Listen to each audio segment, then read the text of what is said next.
시작. 내가 그리스도와 함께 십자가에 못 박혔나니 그런즉 이제는 내가 사는 것이 아니요 오직 내 안에 그리스도께서 사시는 것이라. 이제 내가 육체 가운데 사는 것은 나를 사랑하사 나를 위하여 자기 자신을 버리신 하나님의 아들을 믿는 믿음 안에서 사는 것이라. 아멘. 여러분, 오늘이 무슨 날이에요? 부활주일이에요. 우리를 구원하시기 위해 십자가에서 죽으신 주님, 물과 피를 다 쏟아 호흡이 다 하시고 시체가 되어 무덤에 갇히셨던 그분의 육체가 다시 살아나셨습니다. 그리고 다시 죽지 않으셨습니다. 다시 죽지 않는 영원한 생명을 500명 이상의 사람들에게 나타내셨고, 이것을 본 이들이 자신의 목숨을 걸고 이 진리를 전파했습니다. 여러분, 예수님은 승천하셔서 지금 하나님 보좌 우편에 앉아 계십니다. 그래서 우리는 죽은 하나님, 시체가 안치된 무덤에 가서 조상 제사하듯 예배드리지 않고 지금 하늘 보좌에서 세세토록 찬송을 받으시는 예수님을 영과 진리로 예배하기 위해, 기념하기 위해 이 자리에 모였습니다. 예수님이 죽음에서 부활하시고 영원한 생명을 입증하셨지만 그 영원한 생명을 예수님만 지금 누리고 계신다면 굳이 우리가 지금 예수님을 예배할 이유가 없습니다. 예수님이 나의 주님이십니다, 나의 하나님이십니다 라 고백하고 세상에 복음을 전할 이유가 없습니다. 우리가 지금 예수님께 감사하고 영광 돌리는 이유는 부활하신 예수님의 생명과 영생이 믿는 우리에게 또한 선물로서 주어졌기 때문이에요. 할렐루야. 나를 믿는 자는 죽어도 살겠고 다시는 죽지 않는다는 부활의 약속이 저와 여러분에게 주어졌기 때문입니다. 오늘은 성례 주일이에요. 성례, 거룩한 예식이 있는 세례가 있는 주일입니다. 유아 세례를 받은 자녀들이 이제 청소년이 되어 부모가 아닌 자신의 신앙으로 예수님을 주인이라 고백하고 교회 앞에 공개적으로 선포하는 입교식이 있는 날입니다. 여러분, 결국 세례란 하나님과 신자의 연합, 곧 결혼을 의미합니다. 결혼. 그래서 오늘 이 세례식은 결혼식과도 같아요. 여러분, 혹시 폭삭 속았수다 보셨을까? 보셨어요, 여러분? 예, 감사합니다. 보니까 따사연교 성도분들도 반 이상 보신 것 같아요. 박보검이 맡은 역할 이름이 뭐예요? 관식이죠, 관식이. 그리고 옆에 아이유는 뭐예요, 이름이? 애순이. 다 아시잖아요, 보니까. 여러분, 애순이가요, 신데렐라처럼 어렸을 때 아버지를 잃어요. 그리고 어머님이 새 시집을 가셨는데 이복 동생들과 살면서 있다가 또 11살에 엄마를 잃어요. 가난하고 슬픈, 매일매일 눈물 나는 일상을 살죠. 그런데 그 애순 옆에 수호천사가 있었어요. 그게 누구예요? 관식이에요, 관식이.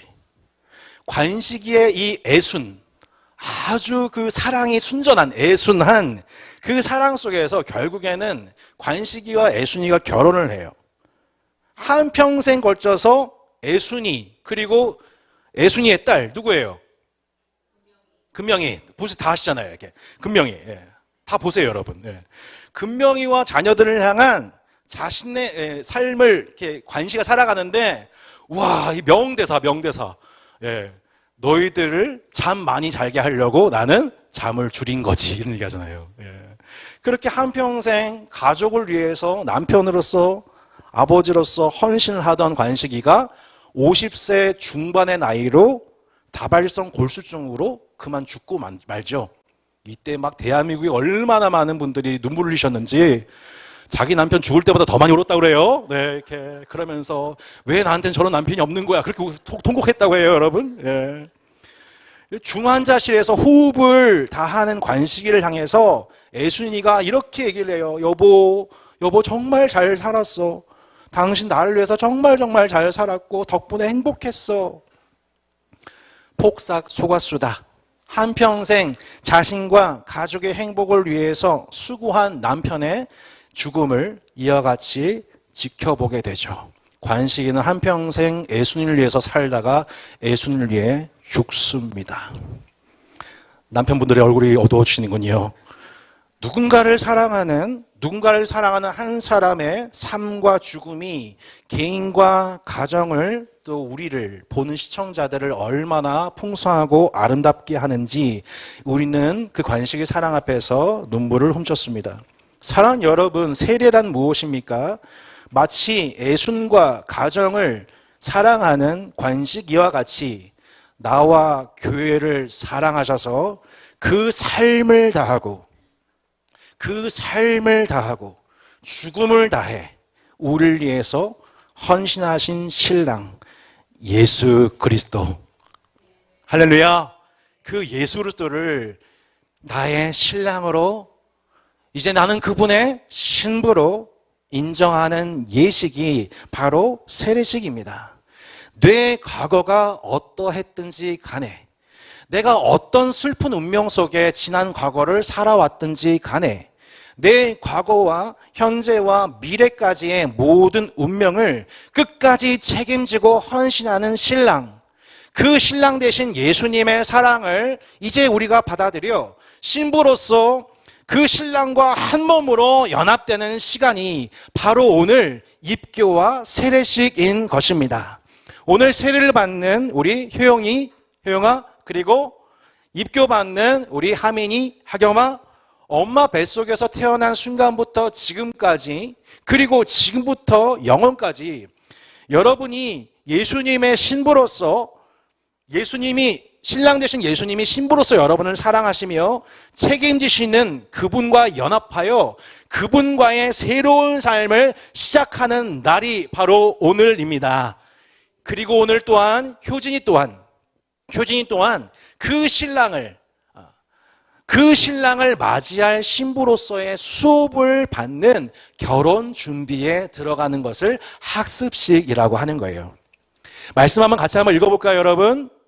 시작. 내가 그리스도와 함께 십자가에 못 박혔나니 그런즉 이제는 내가 사는 것이 아니요 오직 내 안에 그리스도께서 사시는 것이라.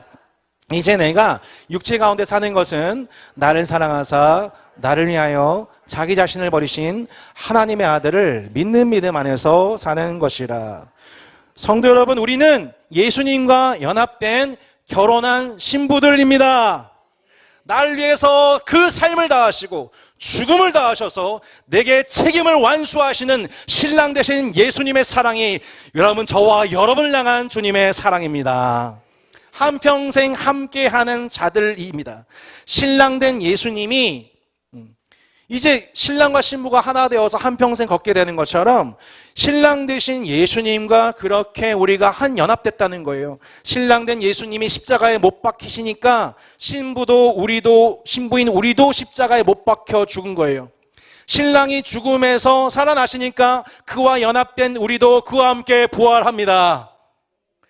여러분, 연합되었기에 우리도 부활합니다. 하나님이 예수님을 높이셨기 때문에 우리도 높여졌습니다. 하나님 나라를 유산으로 받으시는 예수님과 연합되었기 때문에 우리도 하나님의 나라를 상속받습니다. 우리가 예수님과 한 운명이 되어 가난과 슬픔 속에 있던 나에게 새로운 삶이 그 신랑과의 연합으로 말미암아 주어졌습니다. 내 과거와 현재와 미래의 모든 사연 속에서 나를 사랑하고 책임지는 자신의 삶과 죽음을 다해 우리를 사랑하신 신랑의 사랑받는 신부가 저와 여러분임을 세상 끝날까지 믿고 살아가시기를 바랍니다. 우리의 신랑은 우리를 위해서 완전한 삶을 사셨습니다. 관식이보다 더 완전하시게 사랑하셨습니다. 할렐루야. 그렇게 완전한 삶을 사시고 죽음으로써 아쉽게 그 삶을 마감하신 분이 아니에요. 그 삶을 마감하고 이제 2년이 끝난 사이가 아니에요, 여러분. 그분은 부활하셨습니다. 다시 죽지 않는 영원히 함께하는 영생을 우리에게 더불어 선물하셨습니다. 그가 내 안에 내가 그 안에, 그래야 그분과 함께 더불어 먹고 함께 마시며 신부인 교회와 더불어 영원히 연합된 신랑 예수 그리스도와 우리가 영원한 관계가 되었습니다. 바울은 예수님의 부활을 이렇게 설명하고 있어요. 다시 말씀 볼까요? 오직 내 안에 그리스도께서 사신 것이라. 사랑하는 초등부 여러분, 한번 따라해 볼까요? 같이 함께 시작. 오직 내 안에 그리스도께서 사신 것이라. 이제 예수님이 저 하늘 멀리 무슨 나하고 결혼하고 별거 중인 남편 멀리 저 멀리 타국 오지에 가 있는 별거 중인 남편이 아니라 예수님이 나를 집삼아 영원토록 먹고 마시는 남편으로, 부부로 함께 삶을 시작하셨습니다. 이제 나는 하나님이 거하시는 성전이 된 거예요. 신부로서 신랑과 함께 동고동락하는 새 살림이 시작된 거예요. 나 혼자 밥 먹고, 나 혼자 밥을 먹고, 나 혼자 노래하고 울고 불고 이런 게 아니라 이제는 그 신랑이 나와 늘 식사를 같이 하고 내 생각에 치우쳐 있으면 균형 있게 해주고 내 마음이 서운하면 그거 풀어주고 내가 나로 살아갈 수 있도록 신랑은 최선을 다해서 나를 섬겨주십니다. 할렐루야. 그 예수님이 내 안에 계신 거예요. 그 예수님이. 여러분, 부활하신 주님은 멀리 계신 것이 아니라 어디 계세요? 여러분, 어디 계세요? 내 안에 계십니다. 할렐루야. 부활하신 주님이 그렇게 나와 동거하기 시작하신 거예요. 나와 동거하기 시작하신 거예요. 여러분, 폭삭 속아수다. 말 나온 김에 한번 속아주세요. 한 번 더 할게요. 되게 정말 가장 인상 깊었던 부분이 저도 이렇게 눈물이 많이 나더라고요. 참고로 저는 10화까지 봤습니다, 여러분. 10화까지. 그리고 결론이 궁금해가지고 짤로 맨 마지막 짤을 봤어요. 그거 이해하고 가만히 들어주세요.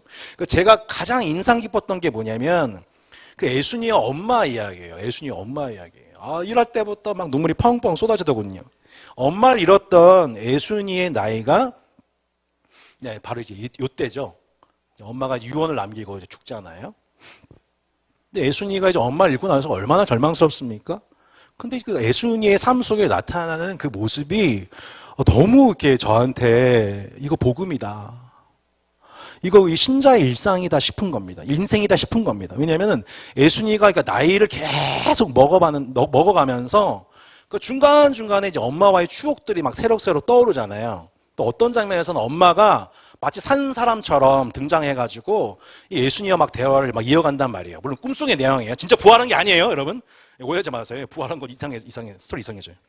엄마는 분명히 죽었는데 살아갈수록 엄마가 내 옆에 살아있는 사람처럼 느껴져요. 예수님을 사랑해줬던 기억 하나하나가 더 선명해져요.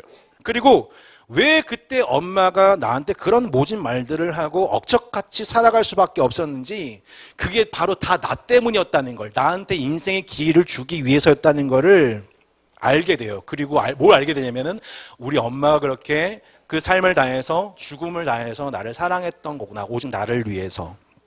그 엄마의 사랑의 크기와 길이와 넓이와 길이에 딸이 인생을 살면 살수록 오열하게 됩니다. 여러분, 신자의 인생을 살면 살수록 그리스도의 사랑에 오열하는 여러분 되기를 바랍니다. 그리고 엄마가 나에게 이 기회를 주기 위해서 그렇게 살 수밖에 없었던 것처럼 내 딸의 기회를 주기 위해서 자신도 똑같이 삶을 다하고 죽음을 다해서 살아가요. 여러분, 돌아가신 부모님도요, 조상님, 무덤에 갇힌 조상님도요, 그 사랑 생각하면 막 눈물이 나요. 저도 선조 생각하면 막 눈물이 나거든요. 그런데 여러분, 우리를 위해 삶과 죽음을 당하신 하나님은요, 무덤 속에 갇혀 계신 분이 아니라, 떠나 계신 분이 아니라 내 안에 살아 계십니다. 부활하신 주님 내 안에 계세요. 자신이 먼저 사신 그 인생길 속에서 하나님의 아들로서 어떻게 이 땅을 살아야 할지, 살다가 무엇을 위해 죽으셨는지, 무엇을 이 땅에서 교훈하시고 어떻게 살아가야 할지를 주님은 매일 우리 가운데 내 안에서 말씀하고 계십니다. 그 말씀 들으시기를 바랍니다. 무엇을 통해서요? 성경 말씀 통해서요. 오늘 학습, 입교, 세례받는 여러분, 그리고 모든 성도 여러분, 우리 하나님은 죽은 조상신이 아니라 지금도 문득 생각나는 그런 조상신이 아니라 내 안에서 날마다 살아서 역사하며 말씀하시는 생명의 하나님이십니다. 산 것처럼 때로 느껴진 정도가 아니라 내 안에 살아계셔서 말씀하시고 동행하신 하나님을 경험하는 부활주일 그리고 이후에 여러분 삶 되기를 축복합니다. 여러분, 지난 특세를 통해서 우리는 예수님이 어떻게 정의와 평화가 이 땅에 이루시는 그 길이 되어오셨는지를 우리는 묵상했어요. 예수님은 거룩한 길을 가셨어요. 그래서 겉으로 화려해 보이고 깨끗해 보이는 위선이 아니라 내면의 정결함으로 강도하는 집이 되어버린 예루살렘 성전을 깨끗하게 하셨습니다. 성도 여러분, 여러분의 내면이 정결해지는 은혜가 날마다 있기를 바랍니다. 예수님은 진리의 길을 걸으셨습니다. 논쟁과 이슈 가득한 세상 속에서 네가 옳다 내가 옳다 맨날 그거 갖고 서로 잡아 죽이는, 말만 하면 서로 죽이는 이 세상 속에서 주님은 그렇게 말하지 않으셨어요. 사랑 안에서 참된 것을 행하시고 진리 안에서 사랑으로 말씀하셨습니다. 사랑하는 성도 여러분, 진리를 말하되 사랑으로 지혜로 말하시기를 바랍니다. 예수님은 용서의 길을 걸으셨습니다. 자신의 등에 칼을 꽂는 제자에게 자신의 칼을 빼지 아니하시고 그 칼을 맞으심으로 그를 품으셨습니다. 예수님은 희생의 길을 가셨습니다. 백성들의 살과 피를 희생하는 세상 왕이 아니라 자신의 살과 피를 백성들에게 나누어 주시는 참된 통치자의 모습을 나타내셨습니다. 예수님은 고난의 길을 가셨어요. 세상의 승리는 고난이 없는 안주의 방식입니다. 그러나 하나님의 아들께서는 고난을 통해 순종을 배우셨고 십자가의 순종하심으로 세상에 승리하셨습니다. 예수님의 길은 침묵의 길이었습니다. 고함치며 선동하는 무리들이 아니라 도살장에 끌려가는 양처럼 잠잠하고 침묵하는 자가 승리한다는 것을 나타내셨습니다. 하나님의 사랑과 공의가 함께하며 하나님의 평화와 진리가 함께 입맞추는 길이 가능하구나. 그 길을 걸어가셨구나. 그 길 따라 우리도 동행하며 따라갈 수 있구나. 여러분, 우리가 그 길을 걷는 성도들 되기를 축복합니다. 여러분, 생각해 보세요. 그 예순이가 그렇게 원망했던 엄마. 그런데 살면 살수록 그 예순이가 누구의 길을 가고 있어요? 엄마의 길을 가요.